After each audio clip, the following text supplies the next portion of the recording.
Assalamu alaikum. I'm Carl Arundel and you're watching InFocus. Now, it gives me great pleasure, after a long absence due to the rages of the COVID pandemic, to today welcome my guest back to the UK shores and for his generous decision to provide me with the opportunity once again to take advantage of his renowned ethical investment expertise and to seek some understanding of the current economic upheavals and changes, the war in Ukraine, the suspension of the Nord Stream pipeline, the resultant surge in oil prices, the cost of living crisis. I'm delighted to be sitting in the luxurious Knightsbridge offices of Oasis and to be joined by none other than Adam Ismail Ebrahim, the Chief Executive Officer of the much celebrated UK-based Oasis Crescent, one of the world's leading providers of Sharia financial products. Assalamu alaikum, Adam, and welcome back to InFocus. Wa alaikum salam, Carl. It's great being with you and being back in London and speaking to our audience. Now, firstly, if I may, I'd like to ask you about the downturn in global economies.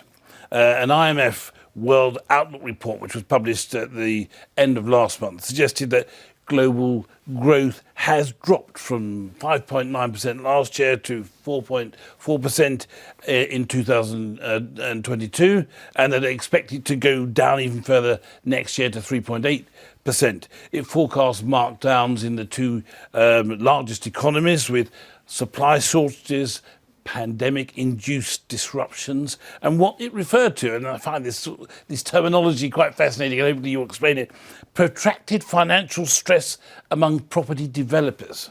Now, obviously that report came out before the Ukraine was invaded by Russia, but please, I'd love you to give some sort of meaning to these statements and these developments. So, Carl, we must put it into perspective. 2020, we were faced with an unprecedented decline in economies due to COVID. Massive lockdowns, the world responded, and health officials responded in guiding governments to lockdown and serious lockdown. So most economies, in the UK included, but the global economies declined quite materially. The UK declined 8, 9, 10%. And what you saw in 2021 was a sprint out of that recovery from that downturn. And that sprint would continue into 2022. However, it's a sprint, okay? And those numbers are unsustainable from a long-term point of view, but they're sustainable from the fact that we come from a very low base, okay? So 2-3 years maximum, and then you revert to the kind of long term. So long term, the global economy grows at about 3 and a bit percent. And I'm going to split it into two. What you call the developed economies tend to grow between 1.5, maximum 2.5. In a great day, 2.5, but they steady 2% growth. So the 5.9% is an exceptional number. It's an exceptional number. Emerging markets, because of younger populations, they earlier in the development cycle, they tend to grow 5, 6, 7%. Give you the 3 and a bit percentage. But coming out of the COVID recession, economies ran very substantially. That led to many things, and we'll talk about it later, but one of them was the impact of inflation. And that support in COVID was driven by two factors, and the economies responded brilliantly. The first one was monetary authorities, the Bank of England and the Federal Reserve did a couple of things. They lowered the cost of money, the interest rates, to virtually nothing, and then unprecedented. And secondly, they just printed money, and at a scale not seen before, you have to look back in, post-war Germany and, post-World War I, and that gives rise to hyperinflation in Germany. And surprise, surprise, you print money supported by governments that supported households, supported the economy, and government spending went, and they borrowed, and the economy prospered because of this. So where we are is that we have above normal inflation, and that inflation, not seen for 30 years, and we'll talk about it later, is actually becoming, the thing about inflation, when people start anticipating inflation. And they anticipate inflation to go higher. That is the problem. Not just the once-off, because the once-off could just be a spike. And so to change that, governments are having to slow down and reduce the amount of money and raise interest rates. So we will get back to a 3.5% by 24, 25. But in the interim, there's a lot else happening in the world that is actually creating a massive headwind for the global economy. Talking about that massive headwind, right in the centre of that is the recent invasion by Russia into Ukraine. We've seen a rather interesting coming together of the Western countries, which had in the previous 6 months been at each other, especially after we saw what went on in Kabul. NATO was on its back legs. Suddenly, we've seen an increase in militarization. Governments are spending huge amounts of money. There have been sanctions imposed on Russia. And the reality is that Russia was sort of semi-prepared for this since 2014. They've got strong ties with China now. They've not depended upon SWIFT. They've got something called SIFT, which they're using. China and Russia have got closer than they had been for many years as a consequence. In fact, there have been a talk about a shift in the balance of power from the west to the east, the birth of a resurgent Eurasia. Is it fair to say that America is losing its place as the world economic power to China? And is that the end of the petrodollar, for example? Carl, that's a lot. We'll spend the next 6 months talking about all of this, but I'll give my, my kind of two pennies worth. So, firstly, if you look at, you kind of move from a world of 2 superpowers to 3 superpowers. Okay, so it used to be US, Russia, and China. And you had a world that until from World War II all the way to the fall of the Berlin Wall, the Iron Curtain, you had, 2 kind of hemispheres.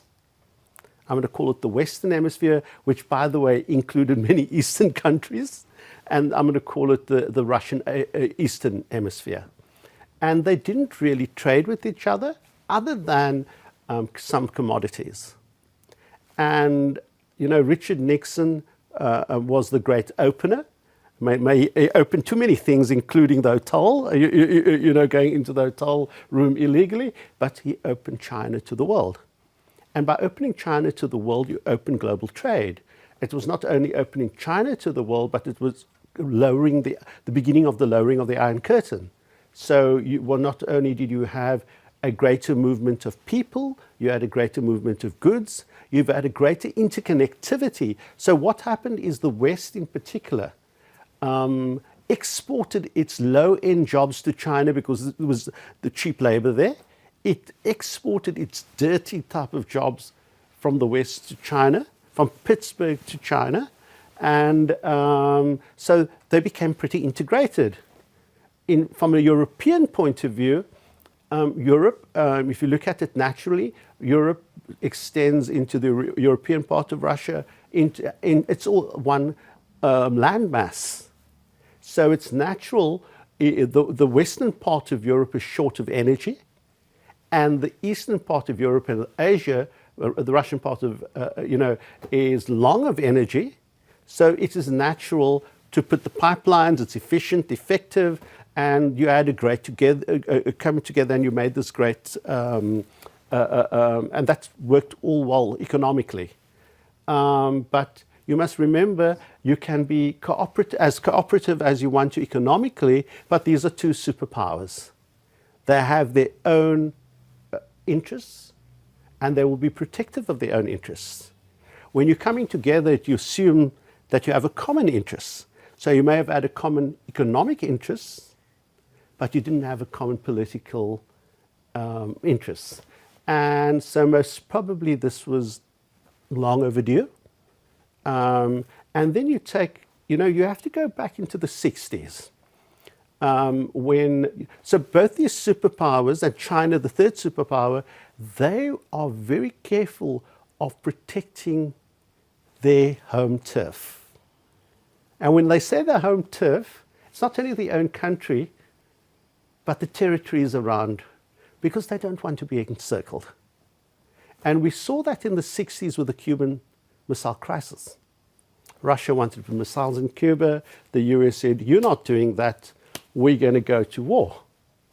Thank God, war was prevented, and we've lived. And this is almost a replay Yes. of the Cuban Missile Crisis. You now, instead of, you're putting troops and missiles on the doorstep of a superpower. And surprise, surprise, they're reacting. And I think maybe instead of pulling back from, I saw a clip of Joe Biden when he was a senator and he had some hair. And he said, the only way you're going to wake up the Russian bear is if NATO expands into the former Soviet country. So Western Europe has become very, very, very dependent on Russian gas and oil. Okay? And because it was economically efficient to do so. And then what people are not understanding is that Russia and Ukraine together, they're the breadbasket of the world. So they're massive exporters of grains like wheat. And there's countries like North Africa, yes, Indonesia, that are massive importers of that grain. So the two together, they dominate the grain export market. So what the danger is, and we'll talk about it later, the conflict that's going on, this terrible conflict that's going on at the moment. Many people and the sanctions that now are being imposed, they're impacting on North Africa. It will not only impact North Africa, but it will impact on places like the eastern, very populous poor, very populous countries like Indonesia, who are net importers, and places like Pakistan and India, that are net importers of grains, and North Africa in particular. And the last time we've had this type of kind of food price inflation, you had the Arab Spring, because people couldn't afford. Now, one of the things that this thing that has, previously there were small shortages, high prices. What the real danger that we have to be very careful of is the fact that you've effectively taken 66 million tons of grain, just wheat, out of the world supply chain. You've taken Germany 50% of its energy, yes, if energy is kind of sanctioned. Okay, Germany's got to find it. Now, Germany is a wealthy country. So what Germany is going to do is, which they've just done, they're going to go to gas-producing countries and oil-producing countries like Qatar and say, hey, we want to be your friend, we have been your friend, we're going to send you a few more Airbuses, etc., but we want to have your oil. Even conversations with Nicaragua and Iran now. Exactly. So but the problem with that is the actual quantum of oil has shrunk. So the remaining oil and the remaining grain is now going to be bought up by the richer countries like Germany. So the real danger for the rest of the world is a massive shortage. The first impact is the higher prices, and the second impact is massive shortages. So, what one's got to look at around about August, September, when the Russian grains would normally be harvested and thereafter be exported. So that would replenish the global food chain. And I'm just talking about grains, it's quite very diverse. So there could be massive global instability in the poor countries, because not only can people not afford to buy the food, but the food may not be available. And there'll be upheavals, military coups will be constant. So that's a danger, and that's what we got to watch out. And that's kind of very, we all have to do our bit. At Oasis, our focus is on making sure that we leave no one behind. But there's going to. Well, that's a tough ask, always. Yeah, that's going to. But you go into a scenario where tens and hundreds of millions of people are going to be dragged into not only poverty, but also not having food to eat. Now, you mentioned earlier on the collision of several major events, one of which, obviously, which has impacted just about every corner of the globe, is the COVID pandemic. For the last 2+ years, this raged throughout the world. How has that impacted on world economies, and have we seen the back of it now? Yes and no. So we've seen the back of the impact of hard lockdowns. Okay, and there's openings. Okay, so you'll see a natural recovery in those industries like the hospitality industry. People cannot travel, hotels will be full, etc. But what's happening in the world is more governments have become populist. More governments have been giving more social grants. So the more social grants and the higher the level of social grants, the greater the possibility of people opting out of the labour force. Then you throw in the geopolitics, jobs being pulled back, work being pulled back from China, and they call it nearshoring. And Eastern Europe was going to be a big beneficiary of that. And then thirdly, along comes Brexit, and people look and say, look, we've lost loved ones, we've lost this, and people start reevaluating the purpose of life, and they say, you know what, we're going to work less. So what you have around the world, in a place like the UK, Europe, the US, a massive shortage of labour. Well, I want to get on to back down to the ground to talk about the UK, where we're based.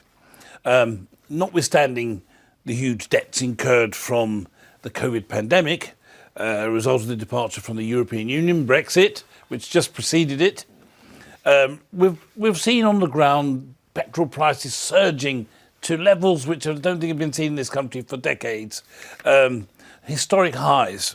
And at the same time, we are bracing ourselves for a hike in heating and energy costs and a cost of living crisis which has been exacerbated by this recent invasion in Ukraine. Just today we heard from our Chancellor that inflation has reached a 30-year high. Are we at the beginning of a recession? So let's I think let's wind back a little bit. So again, in the Chancellor indicated that the growth rate will slow, and slow quite materially. It was going to be closer to 6% for 22, and now they're talking about 3.8%. Still very good growth, and that sprint from the recovery. But I think we should take a step back. There was this inflationary pressure because of monetary and fiscal policy before COVID. And as a result of COVID, that was reinforced. And now with COVID, as I indicated, more people have opted out of the labour force. With COVID, it's been more difficult to move across borders. It's just been more difficult to move. So it's been more difficult to move goods and services. And now China, which is the kind of manufacturing hub of the world, has got a resurgence of COVID.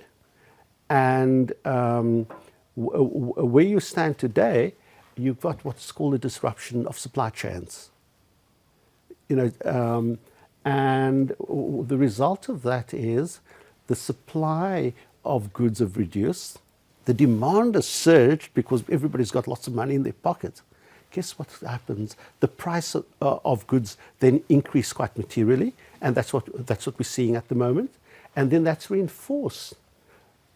The 6.2% February inflation is expected to go average 7.8% for the year. And the second half of the year, you'd anticipate inflation to be running in excess of 10%. But be careful. That could be the rosy, happy case scenario, as dismal as that is. Germany 2 days ago announced the producer inflation. So that is the inflation for February, and we haven't talked much of goods coming into the factory. And the CPI, just from a simplistic point of view, is what the factories can charge the consumer, what the consumer pays. Now, in most countries, up until the end of January, that was running at 15. And so inflation could theoretically go to 15. But Germany has just announced a couple of days ago that this Germany that was so anti-inflation, that the inflation for February, PPI inflation, producer inflation, went to over 25%. Right. And so we must just be very careful. We're living in unprecedented times, very unprecedented times, besides wars, etc. Now, if you look at gas prices, a year ago, gas prices traded at $4 to $6 a unit. It's recently shot up to $98 a unit. Now, if that stays where it is, forget about the availability of gas if Russia's banned, then you're talking about potential very, very, very serious inflation.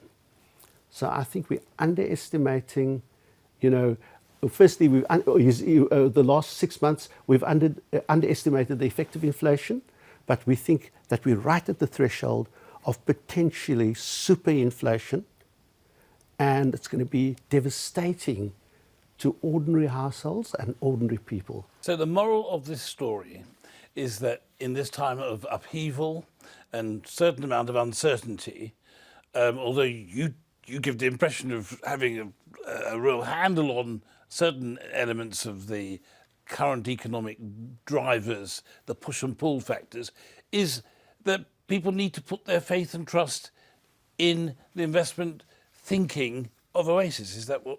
People like Oasis, that's our job. So what we're doing, we're an alternative to banks. Banks have a role to play, so you must have some money in the bank, but in our communities, too many people have put too much of their savings in banks or quasi-bank related products. They're not inflation-edge products. Yes, we have exposure to bank, some of those products, but tiny amount in relation to the inflation hedge assets. So in the long run, even if you have 2% inflation, on a 30-year view for a young person to the time they retire, 35 years, if you don't have inflation hedge assets, even that 2% will impact on the quality of life you have at retirement, let alone the 5 and 10 and 15% potential inflation that we have. So companies, moral of the story is live within your means, save for a rainy day, make sure your savings are thoughtful savings and allocated in the right way that protects your wealth and grows your wealth, so when you need it on a rainy day, like now, or when you retire, you have enough to live comfortably and enough to be at peace. But thank you very much.